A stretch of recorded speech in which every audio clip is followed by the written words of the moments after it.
We accepted that separate development, apartheid, was wrong, that to continue with it was morally indefensible, that we have to make fundamental change.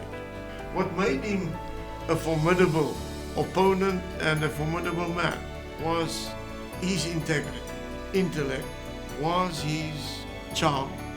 I find my strength in accepting that destiny isn't just something which happens, that there is something like destiny in life.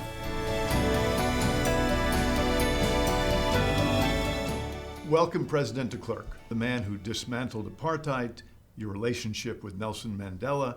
Tell me what brings you to the island of Malta. 12 years ago, I started an international foundation called the Global Leadership Foundation. And we're holding our annual meeting this year in Malta. And this foundation now has 40 what we call members. All of us have been prime ministers, presidents, cabinet ministers, senior diplomats. All of us have good experience of governance. None of us hold political office anymore.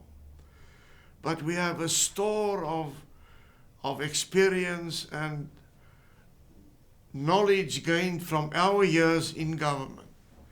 We learned from our own mistakes.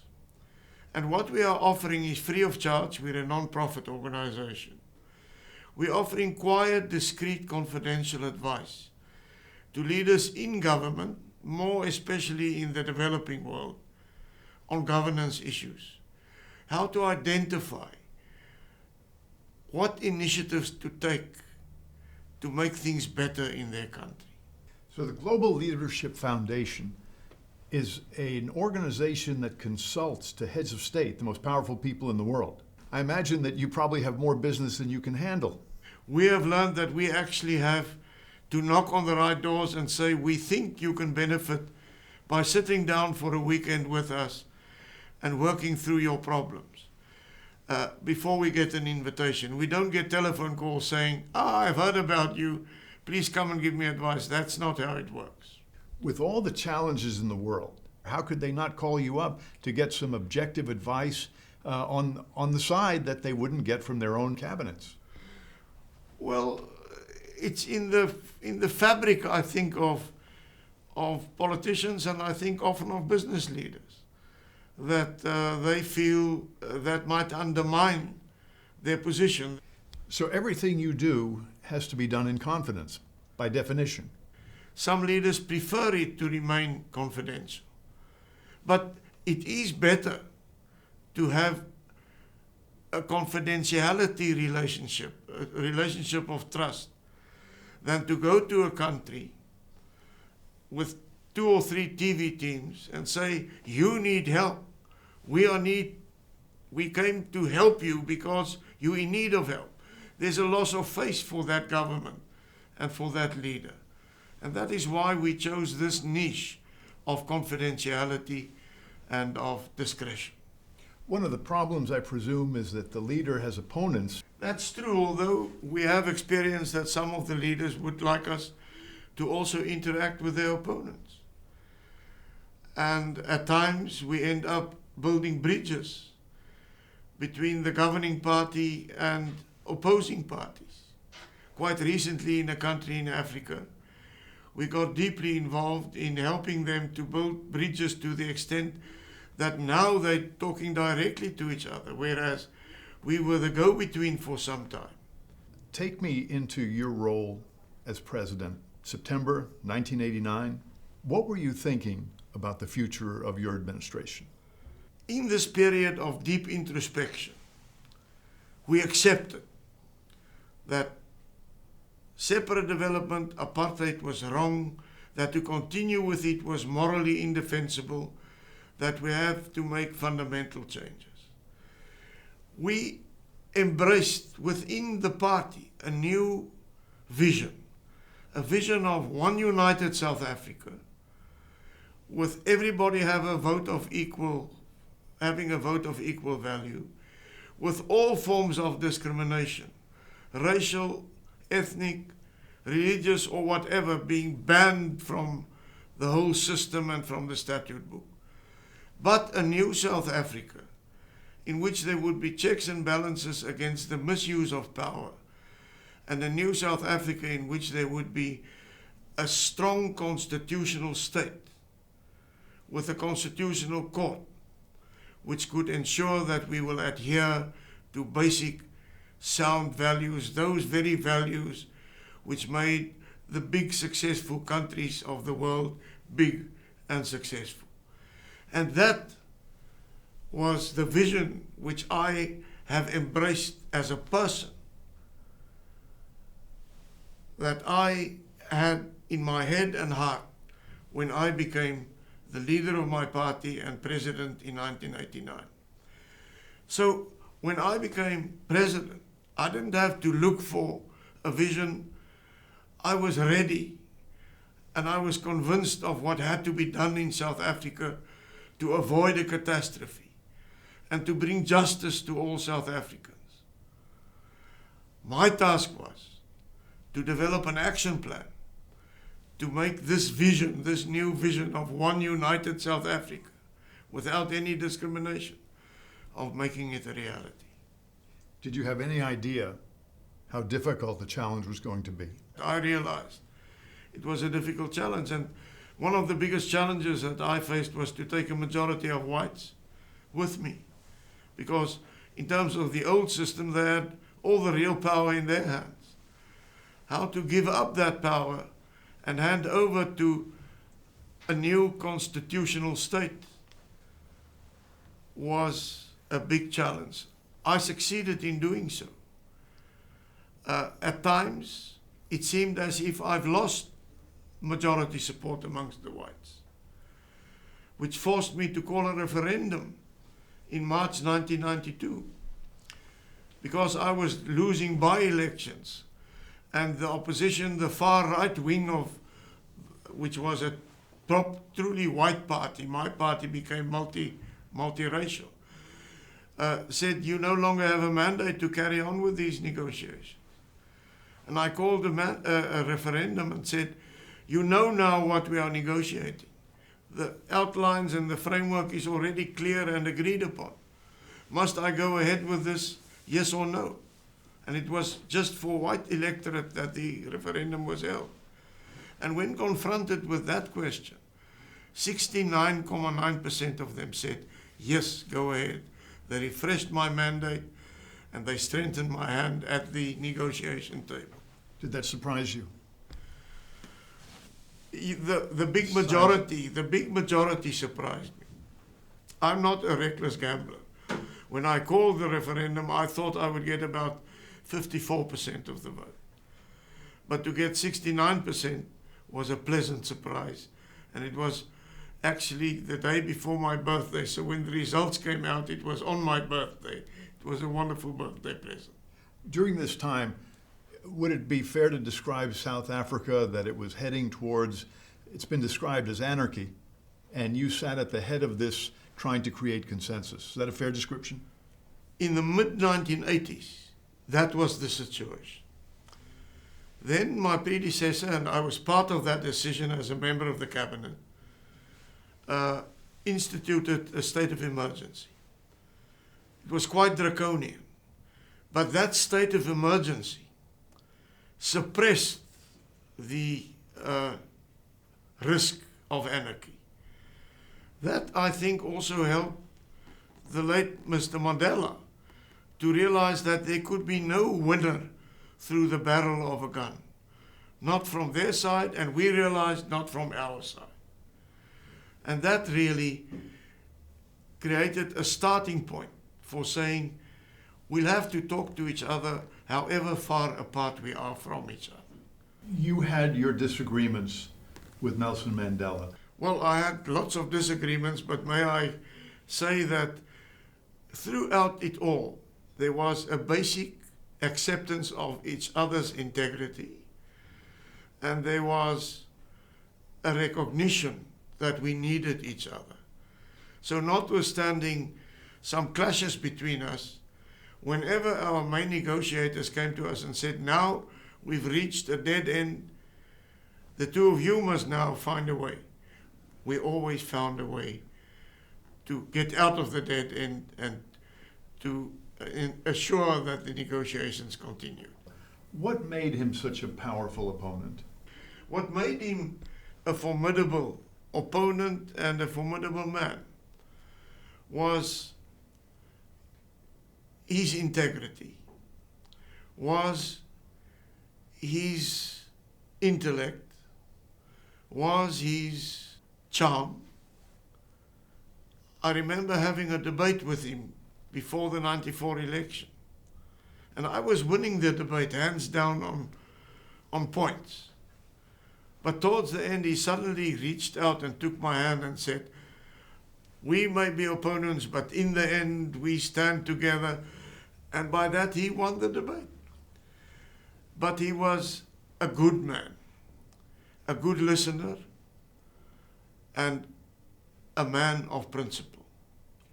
So I honor him to this day, and at all times I felt that he was a man that I could do business with because he was trustworthy.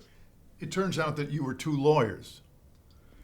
Did that help your relationship in understanding how each other thinks? I really believe it did. To be a good lawyer, you have to be a good listener. To be a good lawyer, you shouldn't jump to conclusions. You should first look at all the facts, analyze them, and then decide which legal principle is governing this situation and what would be the best line of action. And in that sense, yes, we complemented each other as lawyers. Both of us were good listeners. But in the end, the real crucial basis for the successful negotiations was that he and I, respectively, succeeded in placing ourselves in the other one's position. And Mr. Mandela understood that there are certain minimum requirements which I had to be accommodated on. And I understood that there were certain minimum requirements on which he and his side had to be accommodated.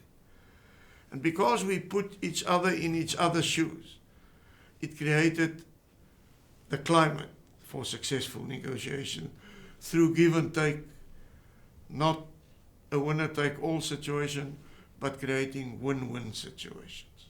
Now, your home looks out on Robben Island. Robben Island was where Nelson Mandela was imprisoned for 27 years.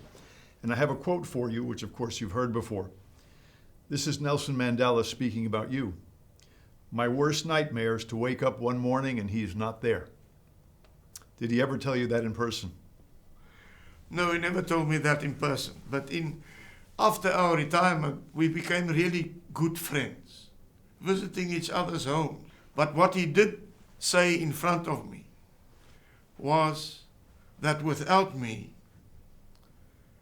what has happened in South Africa wouldn't and couldn't have happened. With this enormous experience that you've had, what kinds of issues in the world interest you in terms of dealing with challenges? Well, I think the world faces three main challenges. The one is earth warming, climate change. The one is extreme poverty for about 1/3 of the world population. And the third is the challenges offered by diversity. Diversity is growing in most countries through migration, through globalization, and it's going to continue. Nobody is managing this, nobody is driving this. How do you convince people, as you did in South Africa, that change can work out well for them? The process of fundamental change, whether it's in business, whether it's in a country's affairs or whatever, is for those in charge to do deep introspection, to avoid the temptation of bluffing yourself that you are changing while you are actually not changing. To take a good hard look at yourself and to take your team with you And from such introspection, this is what happened in my party, the National Party, came the need for defining a new vision. If I have to change fundamentally, towards what will I change? And the new vision doesn't mean a document of 30 pages or 50 or 100 pages. It's a one-pager. This is my vision, where I want to be in 5 or 10 or 15 years. What's the secret to crafting a consensus for a new vision? Consultation and offering your first team, your management team. In my case, it was my cabinet, to take co-ownership for the solutions proposed by the leader. I believe modern leadership requires that style of leadership, and not the old style of the Churchill style and so on of, I take the decisions and you follow the decisions. We succeeded through proper consultation between ourselves to get each and every member, whether it was on the left side of my cabinet, the right side, the center side, to take co-ownership for the far-reaching steps which I announced on the 2nd of February 1990. How did we do it? We even went to the bush. We called it bush conferences, where even cell phones didn't work, where nobody could offer an excuse. I just have another very important appointment. I'll be back in an hour. Where we were forced under the stars of Africa to look each other in the eye and said, we're in the wrong place where we are now. Where do we go from here? Does this have something to do with the comment that you made that to make the right decisions in your own personal life, you felt you needed time to think? You can think with your heart, but it must be married by thinking with your brain, by looking at all the facts, by giving those around you the opportunity to put their version of the facts in front of you as the leader. Because quite often, if you open yourself up, you find that others influence you to change what you thought was a firm conviction, to change it because of new light, which in such dialogue others might throw on the subject under discussion. But in the end, think before you leap. Now, as a leader, you made a number of personal sacrifices. When you look back, what are the best and worst days of your time as a leader? The worst days were when the ANC walked out of the negotiation and said they would make the country ungovernable through rolling mass action. Throughout that period of a few months, where there was actually rolling mass action, I maintained contact through my negotiators with Mandela. And it took from June, July until September for us to restart the negotiations again. Those were tense moments, bad moments. Another bad moment was when, without any form of government involvement, directly or indirectly, illegally or legally, a vast number of people were killed in one township. And Mr. Mandela turned around and said, we were involved, which we weren't. Those were bad moments when we reached zero in our relationship. Good moments, when I won the referendum, was a wonderful moment. But maybe the best moment was when everything came to fruition. When we could say we now have a wonderful, strong, good constitution. And when, in terms of that constitution, Mandela was inaugurated as president on the 10th of May 1994, and I was inaugurated as one of his 2 deputy presidents. It was a moment of great fulfillment. We have avoided the catastrophe which was threatening, I could say, on that day. Those were my moments and thoughts of fulfillment. I played a role in that. I didn't do it on my own. So someone goes to FW de Klerk, Frederick Wilhelm de Klerk, who graduates from Potch Law School, and tells them, this is what your life is going to be like. I would grab it with both hands. I would say, I don't really feel up to it. I don't know whether I'm the right man for it. But if God throws that to me and says, this is your calling, I will accept it with humility. Where do you find the strength? I find my strength in my faith. I find my strength in my love for South Africa and in my love for all South Africans. I find my strength in accepting that destiny isn't just something which happens, that there is something like destiny in life.